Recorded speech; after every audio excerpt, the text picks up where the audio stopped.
કાર્ય ઉર્જા પ્રમેય એક પરિમાણમાં વાત કરી આપણે અને ત્રિપરિમાણમાં સદિશ સ્વરૂપે એને જોયું અને એનું વિધાન આપણે નોંધ્યું.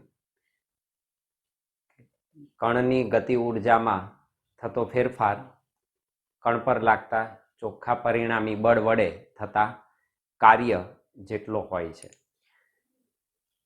આજે હવે કાર્ય વિશેની વાત કરીશું અચળ બળ દ્વારા.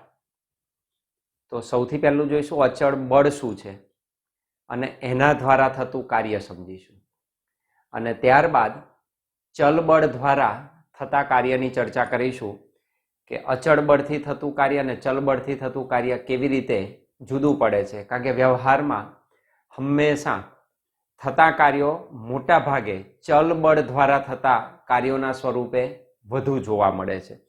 તો અચળ બળ દ્વારા થતું કાર્ય અને ચલ બળ દ્વારા થતું કાર્ય આજે આપણે એની ચર્ચા કરીશું. અચળ બળથી થતું કાર્ય સમજો. ધારો કે કોઈ સમક્ષિતિજ સપાટી ઉપર પદાર્થનું અચળ બળ દ્વારા થતું સ્થાનાંતર આપણે રજૂ કરીએ. ધારો કે આ સમક્ષિતિજ સપાટી છે. સમક્ષિતિજ લીસી સપાટી ઉપર એટલે આપણે ઘર્ષણને અત્યારે અવગણીશું. સમક્ષિતિજ લીસી સપાટી ઉપર અત્યારે ધારો કે કોઈ એમ દળ ધરાવતો પદાર્થ મૂકેલ છે.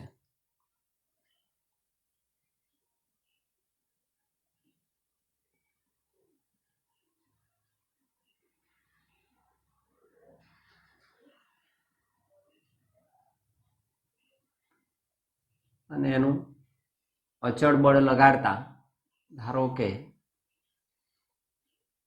ડી સદિશ જેટલું સ્થાનાંતર થાય.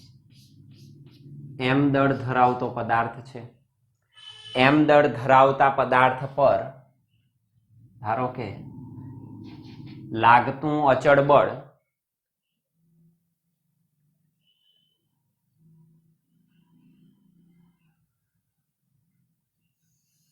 આ દિશામાં એફ સદિશ જેટલું અચળ બળ લાગે છે.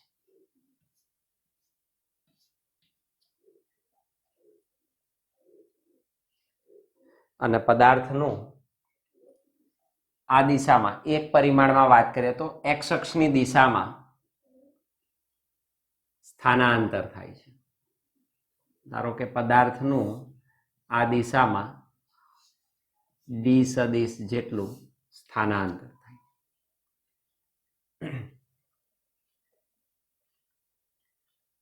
આપેલો બળ એફ સદિશ સ્થાનાંતર સદિશ સાથે તો સ્થાનાંતર આ દિશામાં છે તો આ દિશા સાથે કોણ બનાવતી દિશામાં છે.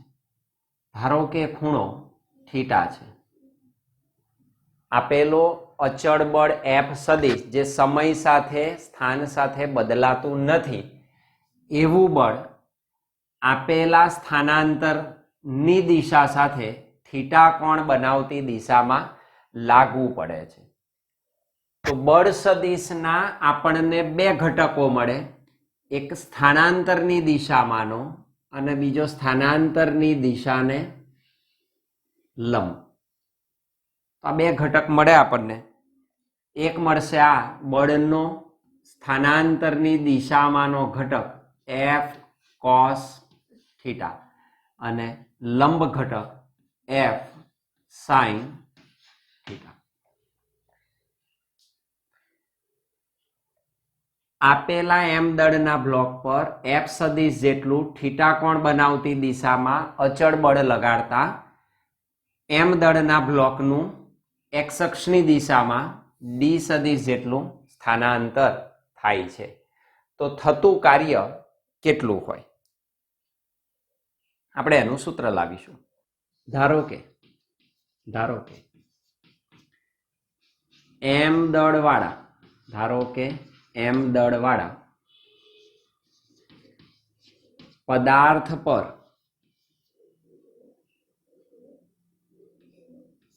એફ સદિશ જેટલું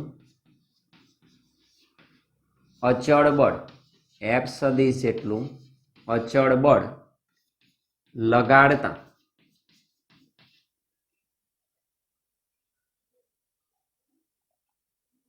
તેનું એક પારિમાણિક દિશામાં ડી સદિશ જેટલું સ્થાનાંતર થાય છે. પદાર્થ પર આટલું બળ આમ લગાડ્યું તો એનું સ્થાનાંતર થાય. આપણને વિચિત્ર લાગે, આ દિશામાં એફ સદિશ બળ લગાડે તો સ્થાનાંતર આવું કેવી રીતે થાય? તો તમે જ તમારા બાળપણના દિવસો યાદ કરો. આપણે ચાલતા કદાચ આવી રીતે જ શીખ્યા છીએ. દરેકના મા બાપે લગભગ દોરી બાંધીને રમકડા સાથે દોરી બાંધી દીધી હતી અને આપણે દોરીને ખેંચીને ચાલતા હતા તો રમકડું શું થતું હતું? સમક્ષિતિજ સપાટી ઉપર એક પરિમાણિક સ્થાનાંતર કરતું હતું. બળ ક્યાં લગાડતા હતા? ખૂણો બનાવતી દિશામાં. તો ત્યાં આપણે આ જોયેલું જ છે, આડકતરી રીતે આપણી અંદર એ પડેલું છે. તો એ જ ઘટના અહીંયા આગળ છે કે કોઈ પદાર્થ પર અચળ બળ આ દિશામાં લગાડો તો સ્થાનાંતર આ દિશામાં થાય. અર્થાત આપેલા બળ એફ સદિશનો અમુક ભાગ, અમુક ઘટક, અહીંયા આગળ એફ કોસ થીટા ઘટક એ પદાર્થનું સ્થાનાંતર કરાવવા માટે જરૂરી બળ છે. જ્યારે એફ સાઇન થીટા ઘટક આ સ્થાનાંતરમાં પોતાનો કોઈ જ ફાળો આપતો નથી, કારણ કે એ પરપેન્ડિક્યુલર છે, લંબ દિશામાં લાગુ પડે છે. હું આના ઉપર લંબ દિશામાં બળ લગાડું, પદાર્થ આ તરફ કેટલો ખસે? ના ખસે. ચોથા પ્રકરણમાં જોયું હતું પરસ્પર લંબ ઘટકો જે છે, તો પરસ્પર લંબ ઘટકોમાં એકબીજાની દિશામાંની અસરકારકતા હંમેશા શૂન્ય હોય. એટલે બળ સદિશનો એફ કોસ થીટા ઘટક જે ડી સદિશને સમાંતર છે, સ્થાનાંતરની દિશામાંનો છે, એ જ ઘટક માત્ર એને સ્થળાંતરિત કરવા માટે જવાબદાર છે. એક પરિમાણમાં આપણે દિશાને એક્સ અક્ષ તરીકે સ્વીકારેલી છે. તો આ જે ડિરેક્શન છે અત્યારે એને આપણે ધન એક્સ અક્ષ તરીકે લઈશું. તો ધન એક્સ અક્ષની દિશામાં એક પરિમાણિક સ્થાનાંતર પદાર્થને કરાવેલ છે. અહીં એક પારિમાણિક દિશા એક્સ અક્ષ ને લીધેલ છે. એક પારિમાણિક દિશા એક્સ અક્ષ ને લીધેલ છે. આપણે એક્સ અક્ષને એક પારિમાણિક દિશા તરીકે સ્વીકારેલી છે. તો આના ઉપરથી, આ ઘટક ઉપરથી આપણે કાર્યને વ્યાખ્યાયિત કરી શકીએ. તો એ કાર્યને આપણે ડિફાઇન કરીએ. અચળ બળ વડે થતું કાર્ય એટલે શું? બળ વડે થતું કાર્ય, બળ એટલે અચળ બળ, બળ વડે થતું કાર્ય બળના સ્થાનાંતર ની દિશામાંના ઘટક કયો? તો કે એફ કોસ થીટા. બળ વડે થતું કાર્ય એટલે બળના સ્થાનાંતરની દિશામાંના ઘટક અને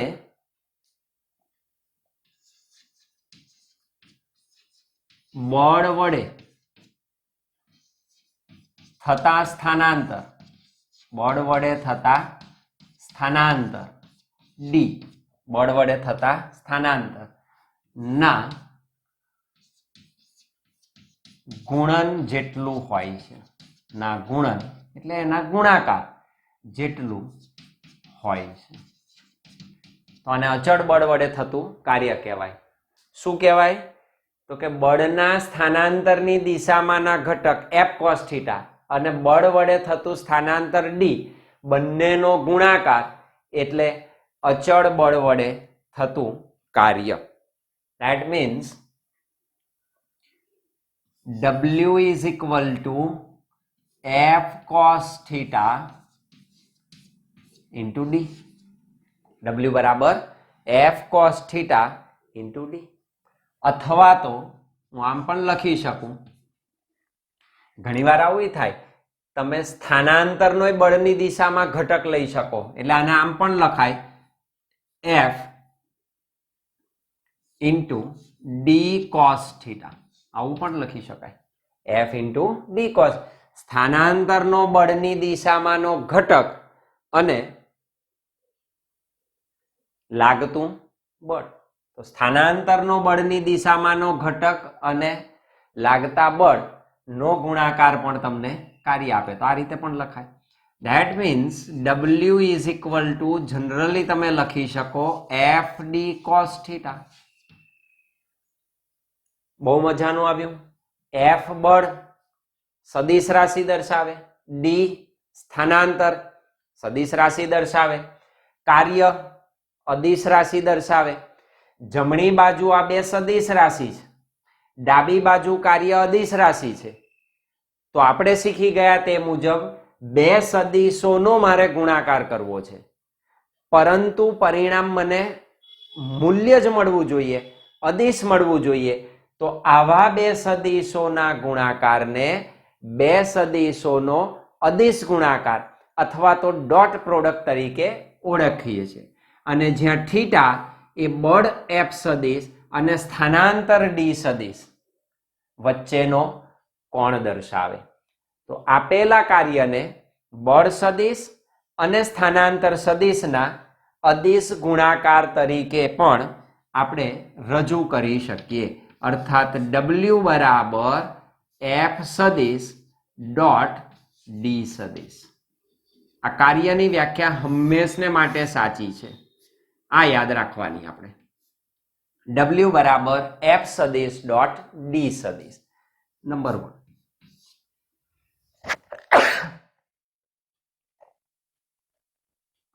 તો ડોટ પ્રોડક્ટના સ્વરૂપે કાર્યને આપણે વ્યાખ્યાયિત કરી શકીએ. કાર્ય એટલે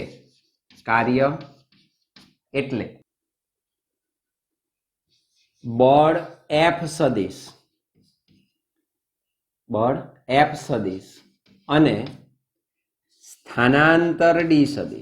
અને સ્થાનાંતર D સદિશ નો અદિશ ગુણાકાર.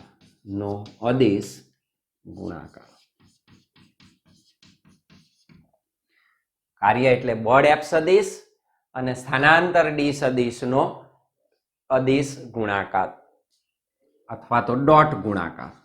કયો ગુણાકાર કહેવાય? ડોટ ગુણાકાર.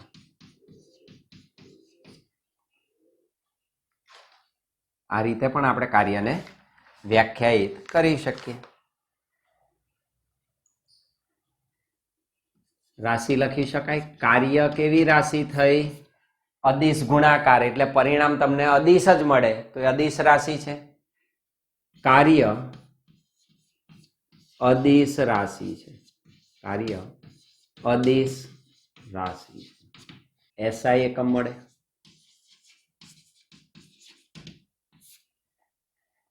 બળ ન્યૂટન, સ્થાનાંતર મીટર, SI એકમ થાય ન્યૂટન મીટર. અથવા બળની જગ્યાએ માં લખી શકાય MA સદિશ ડોટ D સદિશ. તો દળ એટલે કેજી, પ્રવેગ એટલે મીટર પર સેકન્ડ સ્ક્વેર અને D એટલે સ્થાનાંતર એટલે મીટર. તો બીજો એકમ લખી શકો તમે કિગ્રા મીટર સ્ક્વેર પર સેકન્ડ સ્ક્વેર.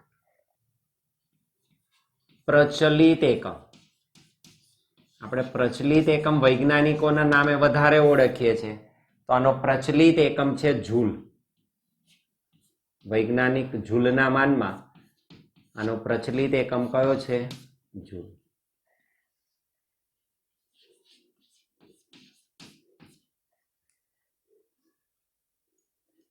પારિમાણિક સૂત્ર, પારિમાણિક સૂત્ર. બીજો પાઠ યાદ જ હોય. આના પરથી સરળતાથી લખી શકો કેજી મીટર સ્ક્વેર પર સેકન્ડ સ્ક્વેર. એમએલટી લખી દેવાય, એમ એલ ટી. દળ કેટલું? kg1, એલ કેટલા? 2, ટી કેટલા? -2.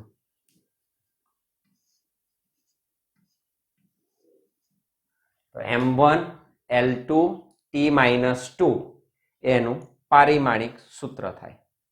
કાર્ય કયા સંજોગોમાં શૂન્ય મળે? આપણે એના કિસ્સા જણાવીએ.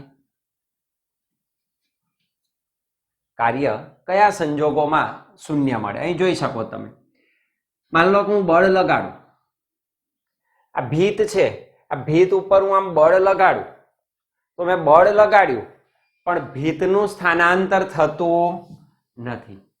તો બળ લગાડવા છતાં પણ જો સ્થાનાંતર શૂન્ય હોય તો થતું કાર્ય કેવું કહેવાય? શૂન્ય કહેવાય. હું અહીં આગળ ઊભો રહું અને ઘણો બોજ લઈને, ઘણી બધી વસ્તુનો ભાર ઊંચકીને ઊભો રહું અનેક સમય સુધી, તો મારું સ્થાનાંતર શૂન્ય છે. ભલે મારા ઉપર બળ લાગતું, છતાં કાર્ય કેવું કહેવાય? શૂન્ય કહેવાય. તો એ સંજોગોમાં કાર્ય શૂન્ય થાય. જો પદાર્થ પર લાગતું બળ શૂન્ય હોય, બળ લાગતું જ ન હોય, તો પણ કાર્ય કેવું હોય? શૂન્ય હોય. પછી ભલે ને પદાર્થનું સ્થાનાંતર થતું હોય, બળ ના લાગતું હોય, સ્થાનાંતર થતું હોય, જેમ આપણે જોયું હતું અચળ વેગી ગતિ. અચળ વેગી ગતિ, પદાર્થ ગતિ કરે છે, વેગ અચળ છે, અર્થાત એ સંજોગોમાં લાગતું બળ કેવું હોય? શૂન્ય હોય. સ્થાનાંતર થાય છે છતાં થતું કાર્ય કેવું મળે આપણને? શૂન્ય મળે. તો કાર્ય તેવા સંજોગોમાં શૂન્ય હોય. અને સૌથી મજાનું ત્રીજો એનો ફેક્ટર છે કે બળ અને સ્થાનાંતર બંને લાગતા હોય, પણ બંને પરસ્પર લંબ રૂપે લાગતા હોય તો θ90 મળે, cos90 0, તો થતું કાર્ય શૂન્ય હોય. જેને આપણે કહ્યું હતું નિયમિત વર્તુળમય ગતિ.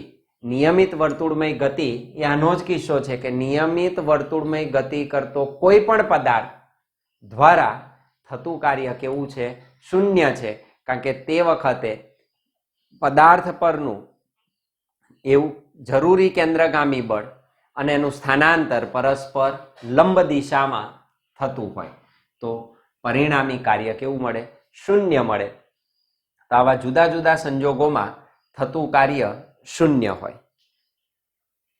તો એના જુદા જુદા આપણે કિસ્સા લખીએ છીએ. કાર્ય નીચેના સંજોગોમાં, કાર્ય નીચેના સંજોગોમાં શૂન્ય મળે.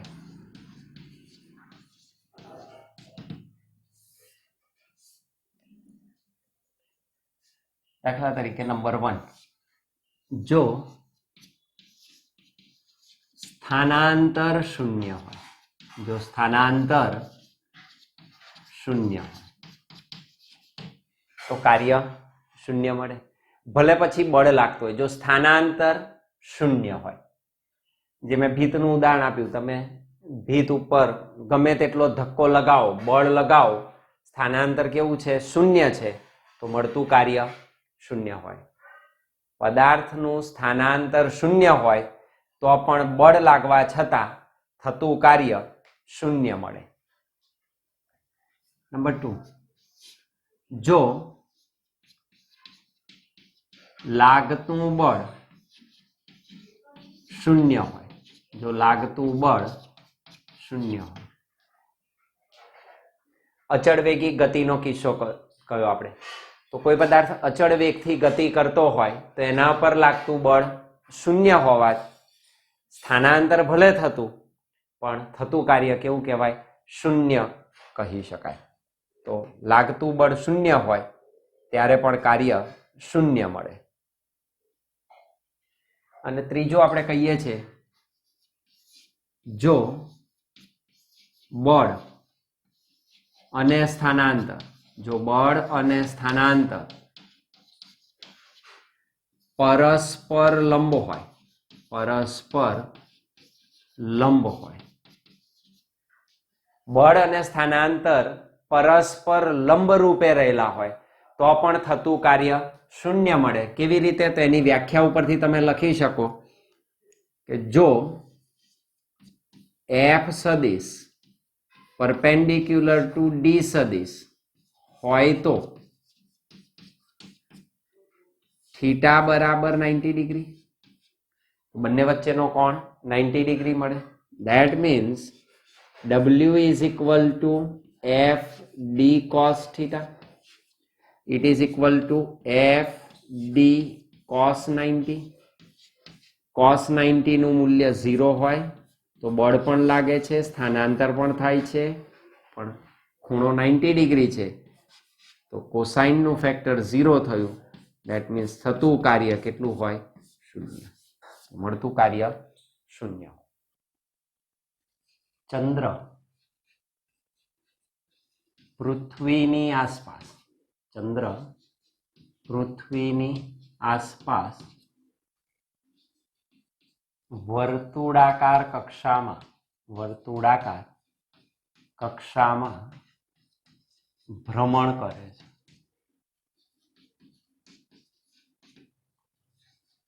આ દરમિયાન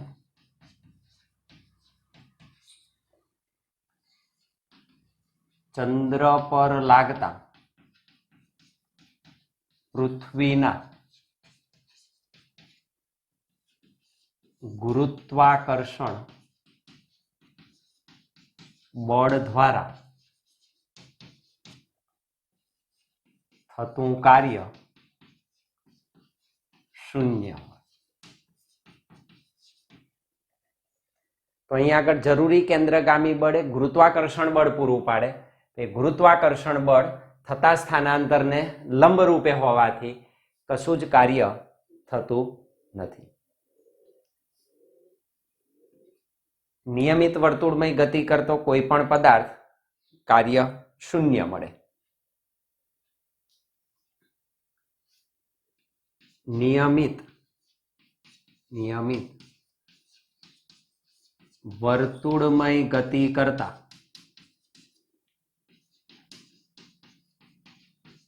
કોઈ પણ પદાર્થ પર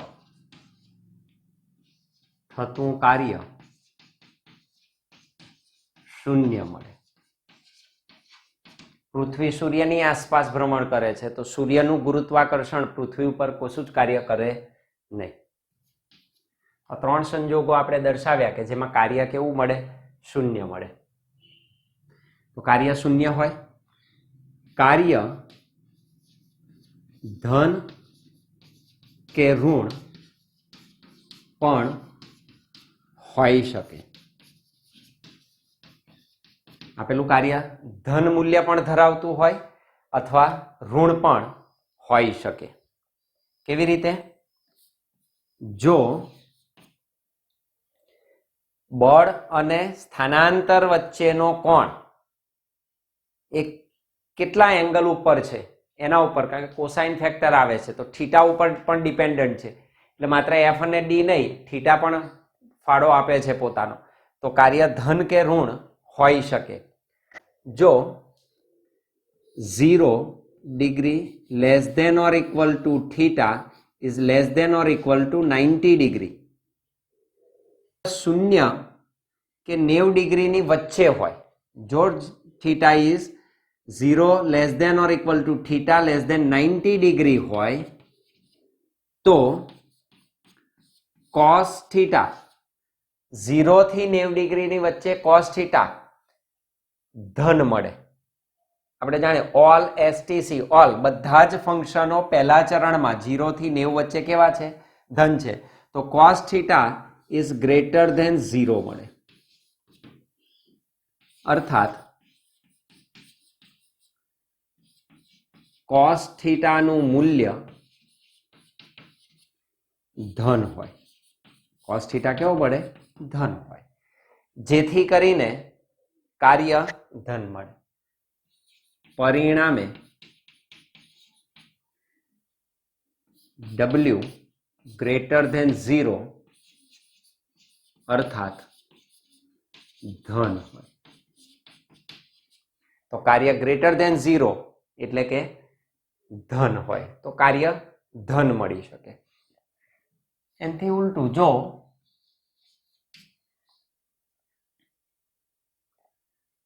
90 degree less than theta less than or equal to 180 degree, થીટાનું મૂલ્ય 90 કરતા વધારે અને 180 કે એના કરતા ઓછું હોય તો આપેલો થીટા 90 થી 180 ડિગ્રીની વચ્ચે હોય એટલે બીજા ચરણમાં ઓલ એસ સાઇન ફંક્શનો ધન મળે, બીજા ફંક્શન ઋણ મળે, તેમાં કોસાઇન ઋણ મળે. તો જો 90 degree less than theta less than or equal to 180 degree હોય તો cos થીટા લેસ ધેન 0 મળે. cos થીટાનું મૂલ્ય કેવું મળે? ઋણ મળે. અર્થાત cos થીટા નું મૂલ્ય ઋણ હોય. પરિણામે W લેસ ધેન 0 એટલે કે કાર્ય ઋણ. તો ક્યારે ધન ક્યારે ઋણ? તો કાર્ય ધન પણ હોય, ઋણ પણ હોય અને શૂન્ય પણ સંભવી શકે. અને આ રીતે પણ સમજી શકે આ ફંક્શનોને ખૂણાના દ્રષ્ટિકોણથી. હું આમ કહી શકું કે જો બળ અને સ્થાનાંતર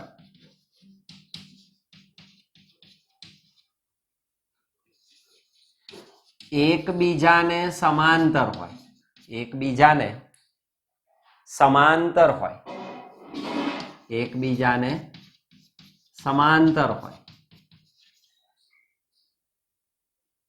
બળ અને સ્થાનાંતર કેવા હોય? એકબીજાને સમાંતર હોય. એટલે કે જો F સદિશ પેરેલલ ટુ D સદિશ હોય તો થીટા બરાબર 0 ડિગ્રી મળે. તો બંને વચ્ચેનો ખૂણો કેટલો હોય? 0 ડિગ્રી, 0 ડિગ્રી હોય. Therefore, W is equal to FD cos theta is equal to FD cos 0 is equal to cos 0 એટલે 1 અર્થાત FD. તો આપણે આ વધારે વાપરીએ છીએ કે મોટા ભાગના કિસ્સામાં આપણે જે દિશામાં બળ લગાડીએ એ દિશામાં પદાર્થનું સ્થાનાંતર થતું હોય. તો અહીં બળ દ્વારા પદાર્થ પર કાર્ય થાય, મેક્સિમમ મળે. તો અહીંયા આગળ કાર્ય કેવું હોય? કાર્ય મહત્તમ. આમ આ કિસ્સામાં પદાર્થ પર બળ દ્વારા કાર્ય થાય. પદાર્થ પર બળ દ્વારા કાર્ય થાય. તો જો બળ અને સ્થાનાંતર સમાંતર હોય તો પદાર્થ પર બળ દ્વારા કાર્ય થાય, એટલે બળ પદાર્થ પર કાર્ય કરે. આનાથી ઊંધો કિસ્સો આપણે જોઈએ, પ્રતિ સમાંતર હોય તો શું? જો બળ અને સ્થાનાંતર, જો બળ અને સ્થાનાંતર પ્રતિ સમાંતર હોય, પ્રતિ સમાંતર હોય, પરસ્પર વિરુદ્ધ દિશામાં હોય, એટલે કે